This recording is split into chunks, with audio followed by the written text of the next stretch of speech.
انسان کی ایک اونچائی ہے، ایک اس کی نچائی ہے۔ جب وہ اپنی اونچائی پر پہنچتا ہے تو وہ فرشتوں سے آگے بڑھ جاتا ہے، جب وہ نیچے کو گرتا ہے اس کے گرنے کی کوئی انتہا نہیں رہتی ہے۔ پھر انسان جانوروں سے بدتر ہوتا ہے، پھر کتوں اور سوروں اور خنزیروں سے بدتر ہوتا ہے۔ میں نہیں کہہ رہا ہوں، قرآن کہہ رہا ہے وَالتِّينِ وَالزَّيْتُونِ وَطُورِ سِينِينَ وَهَذَا الْبَلَدِ الْأَمِينِ لَقَدْ خَلَقْنَا الْإِنسَانَ فِي أَحْسَنِ تَقْوِيمٍ۔ یہ طور سینا والے حضرت موسیٰ علیہ السلام کو دیکھو، یہ زیتون اور تین اور انجیر کے علاقے والے حضرت عیسیٰ علیہ السلام کو دیکھو، یہ سید الاولین والآخرین امن کے شہر کے رہنے والے محمد عربی صلی اللہ علیہ وسلم کو دیکھو۔ انسانیت کی بلندی وہاں ہے، وہ وہاں پہنچتا ہے جہاں فرشتے نہیں پہنچتے، وہ وہاں گزر جاتا ہے جہاں فرشتے نہیں پہنچ سکتے ہیں۔ ثم رددناہ اسفل سافلین۔ پھر انسان کی ایک گراوٹ ہے، جب وہ گرتا ہے تو وہاں گرتا ہے کہ کتوں اور خنزیروں سے بدتر ہو جاتا ہے۔ پھر وہ گندے کام انسان کرتا ہے جو دنیا کی کوئی مخلوق نہیں کرتی۔ سوال یہ ہے کہ یہ بلندی کیسے نصیب ہوتی ہے اور یہ پستی میں انسان کس طرح آتا ہے؟ دو ہی باتیں ہیں۔ جس کو اپنا مالک یاد رہتا ہے، اپنے مالک کا تعارف رہتا ہے، جس کے دل میں اپنے مالک کی محبت ہوتی ہے، وہ سمجھتا ہے میرا کوئی پیدا کرنے والا ہے۔ اور اس کے ساتھ جس کو یہ یقین حاصل ہوتا ہے کہ دنیا اندھیر نگری نہیں ہے، یہ اس طرح نہیں ہے کہ جیسے یوں ہی بس پیدا ہوئی اور گھاس کی طرح انسان پیدا ہو رہے ہیں اور مر رہے ہیں، ایسا نہیں ہے۔ عقل مند اور ذہین انسان سمجھتا ہے ساری کائنات انسان کے گرد گھوم رہی ہے۔ وَالَّذِي خَلَقَ لَكُم مَّا فِي الْأَرْضِ جَمِيعًا، وہ تمہارا مالک ہے جس نے یہ ساری کائنات تمہارے لیے پیدا کی ہے۔ یہ زمین و آسمان، یہ چاند و سورج، یہ نباتات و شجرات و حجرات، یہ سب انسان کی خدمت میں لگے ہوئے ہیں۔ آخر انسان کس کے لیے ہے؟ کیا انسان بھی اسی کے لیے ہے کہ کھاتا جائے، پیتا جائے اور مرتا جائے؟ افحسبتم انما خلقناکم عبثا وانکم الینا لا ترجعون، کیا سمجھا تم نے اس کائنات کو میں نے بیکار پیدا کیا ہے؟ اور جس طرح اور چیزیں مر رہی ہیں، گھاس پیدا ہوتا ہے، اگتا ہے، کٹ جاتا ہے، مر جاتا ہے، ختم ہو جاتا ہے، تم بھی اسی لیے ہو۔ ساری کائنات تو تمہاری خدمت میں لگی ہوئی اور تمہارا کوئی مقصد ہی نہیں تمہاری پیدائش کا۔ افحسبتم انما خلقناکم عبثا، کیا سمجھتے ہو تم کہ میں نے اس کائنات کو بیکار پیدا کیا؟ اور تم کیا سمجھتے ہو کہ تمہیں میرے پاس نہیں آنا ہے واپس؟ قل ای وربی انہ لحق، اے میرے حبیب کہہ دیجئے میرے عزت اور میرے جلال کی قسم، یہ دنیا کرنے کی جگہ ہے، یہ فیصلے کی جگہ نہیں ہے، یہ عدالت میں فیصلہ ہونے کی جگہ نہیں، ابھی کرنے کی جگہ ہے۔ ایک اس کے بعد دوسرا مقام اور مرحلہ ضرور آنا چاہیے جہاں انسانوں کو ان کے کاموں کا پھل ملے، جہاں انسانوں کو ان کے کاموں کا صلہ ملے، جہاں ظالم کو سزا دی جائے، جہاں مظلوم کے آنسو پوچھے جائیں۔ اگر اس کو نہیں مانیں گے تو کائنات بیکار ہو جائے گی، اس لیے کہ یہاں کتنی مرتبہ مظلوم ظلم کی چکی میں پیستے پیستے مر گیا، اس کو انصاف نہیں ملا، اور کتنے ظالم دن دناتے ہوئے اور ظلم کرتے کرتے ہماری آنکھوں سے رخصت ہو گئے، اوجل ہو گئے، تو کیا ان کو کہیں سزا نہیں ملے گی؟ ضرور ملے گی۔ انتم اشد خلقا ام السماء بناها، کیا سمجھتے ہو کہ کائنات دوبارہ پیدا نہیں ہوگی؟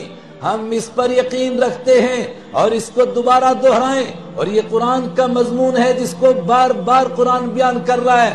کل من علیہا فان ویبقى وجہ ربک ذو الجلال والاکرام، اس ساری کائنات نے ختم ہونا ہے، اور ختم ہونے کا مطلب ختم ہونا نہیں، اس کے بعد ایک دوسرا مقام آئے گا جہاں رب العالمین کی عدالت لگے گی، اور میں نے اور آپ نے سب نے پیش ہونا ہے وہاں، اور ہمارا مالک کہے گا لقد جئتمونا فرادا، تم اکیلے آ گئے، کوئی ساتھ لے کر کے نہیں آئے، باپ کے ساتھ بیٹے نہیں، استاد کے ساتھ شاگرد نہیں، پیر کے ساتھ مرید نہیں، بادشاہوں کے ساتھ وزیر نہیں۔ لمن الملک اليوم، آج کس کی بادشاہی ہے؟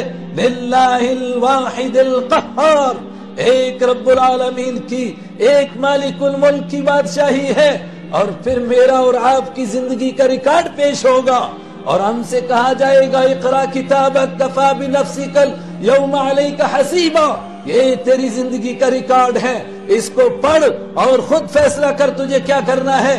اور پھر وہ ریکارڈ ہی نہیں ہوگا، اس کے ساتھ فرشتے بھی گواہ ہوں گے، اور جس زمین پر کھڑے ہو کر میں اور آپ اس مالک کی نافرمانی کرتے ہیں اور جرائم کرتے ہیں، یہ زمین ہماری گواہ ہوگی۔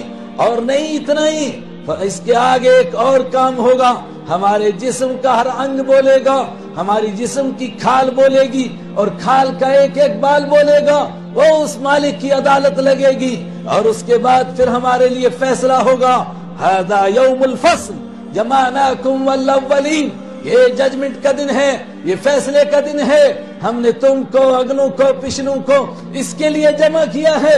اگر کچھ کر سکتے ہو تو کر کے دکھاؤ، بھاگ سکتے ہو تو بھاگ کر دکھاؤ، لا تخفى منکم خافیہ، آج کوئی چھپ نہیں سکتا، آج کوئی اپنے ریکارڈ کو چھپا نہیں سکتا ہے، سب کو سامنے آنا ہے، اور سب کے ریکارڈ کو سامنے آنا ہے۔ یوم تبلی السرائر، اس دن کو جب انسان بھول جاتا ہے، پھر انسان فرعون بنتا ہے، پھر انسان قارون بنتا ہے، پھر انسان نمرود بنتا ہے، پھر انسان حامان بنتا ہے، پھر انسان ظالم بنتا ہے، پھر انسان درندگی کو پار کر جاتا ہے، پھر انسان سروں کی ڈھیر لگا کر کے اس کے اوپر اپنا تاج محل بچھاتا ہے، پھر انسان کو آہیں نہیں سنائی دیتی، پھر انسان کو بوڑھوں کی سسکیاں نہیں سنائی دیتی، پھر انسان کو بچوں کی چیخیں نہیں سنائی دیتی۔ اور جو اس دن کو یاد رکھتا ہے، من کان یرجو لقاء ربہ فلیعمل عملا صالحا، جو اس دن کو یاد رکھتا ہے اور وہ سمجھتا ہے کہ کسی موڑ پر مجھے میرے مالک سے ملنا ہے جہاں میں کچھ چھپا نہیں سکوں گا، سب کچھ میرا اس مالک کے سامنے ہوگا، جب وہ اس دن کو یاد رکھتا ہے فَلْيَعْمَلْ عَمَلًا صَالِحًا، پھر وہ نیک عمل کرتا ہے، اور رات کی تنہائیوں میں وہ اکیلے بیٹھ کر کے وہ اپنے دل و دماغ سے کوئی گناہ سوچ نہیں سکتا ہے، اس لیے کہ وہ کوئی جگہ نہیں پاتا ہے جہاں اس کا مالک اس کو دیکھ نہ رہا ہو۔ فَلْيَعْمَلْ عَمَلًا صَالِحًا وَلَا يُشْرِكْ بِعِبَادَةِ رَبِّهِ أَحَدًا، اور پھر اس کی جبین نیاز اور اس کا سر کسی کے آگے نہیں جھکتا ہے، اس لیے کہ وہ اپنے مالک کے سامنے جھکا چکا ہوتا ہے۔ اور جو اس دن کو بھول جاتا ہے، پھر وہ فرعون اور قارون اور حامان بنتا ہے۔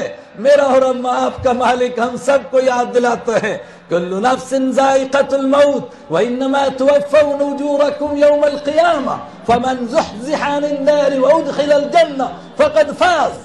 لوگو تم سب کو مرنا ہے، کوئی مرنے سے بچ نہیں سکتا ہے، کوئی اپنے آپ کو بچا نہیں سکتا ہے۔ آگے دو ہی مقام ہے، من زحزح عن النار وادخل الجنہ، جو جہنم سے بچ گیا، جو اس دن جہنم میں آگ میں گرنے سے بچ گیا، فقد فاز، وہ کامیاب ہوا۔ اور ان الذین خسروا انفسهم واهلیہم یوم القیامہ، اور جس کے لیے جہنم کا فیصلہ ہو گیا، وہ دنیا میں بادشاہ تھا، وہ دنیا میں وزیر تھا، وہ دنیا میں امیر تھا، وہ دنیا میں کوئی عالم کی شکل میں تھا، وہ دنیا میں بزرگ نام کا بزرگ بنا ہوا تھا، وہ دنیا میں نیک بنا ہوا تھا، وہ لٹ گیا، وہ پٹ گیا۔ یہ دن میرے اور آپ کے سامنے آنے والا ہے۔ آج سے 1450 سال پہلے قرآن نے انسانوں کو یہ دن یاد دلایا، پیارے حبیب صلی اللہ علیہ وسلم نے اس دن کو عملی شکل میں لوگوں کے سامنے پیش کیا، کس طرح پیش ہوں گے لوگ، اور اس کے نمونے پیش کیے، ایسے انسان اپنے مالک کے سامنے پیش ہوگا۔ پھر انسانوں میں تبدیلی آئی، جو ظالم تھے وہ عادل بن گئے، جو نیک نہیں تھے وہ نیک بنے، اور کیسے انسان بنے، قیامت تک انسانیت کی آنکھ ترستی رہے گی ان لوگوں کو دیکھنے کے لیے۔ وقت نہیں ہے اس کی تفصیل عرض کرنے کے لیے، جو نمونہ پیش کیا میرے اور آپ کے آقا حضرت محمد الرسول اللہ صلی اللہ علیہ وسلم نے۔ میں سارے بھائیوں سے کہتا ہوں، ماننے والوں سے، نہ ماننے والوں سے، دوستوں سے، تعلق والوں سے، ایک ہی راستہ ہے، ہم اپنے مالک کو پہچان جائیں اور اس کے سامنے پیش ہونے کا احساس ہمارے سامنے ہو۔ پھر پڑوسی کا حق ادا کرے گا، پھر بیٹا باپ کا حق ادا کرے گا، پھر باپ بیٹے کا احترام کرے گا، پھر بھائی کا حق ادا کرے گا، پھر اس کے اوپر جھگڑے ہوں گے کہ میرے حق میں کسی دوسرے کا حق کیوں آ جائے. ایک زمین بیچے گا، دوسرا خریدے گا، اور خریدنے والے کو وہاں سے سونا ملے گا، وہ اس پر مقدمہ دائر کرے گا کہ کسی طرح اس سے میری جان چھڑاؤ. پھر تنخواہ بڑھانے کے لیے لڑائیاں نہیں ہوں گی، پھر تنخواہیں گھٹانے کے لیے لڑائیاں ہوں گی. مجھے اور آپ کو اللہ اس دن کی تیاری کی توفیق عطا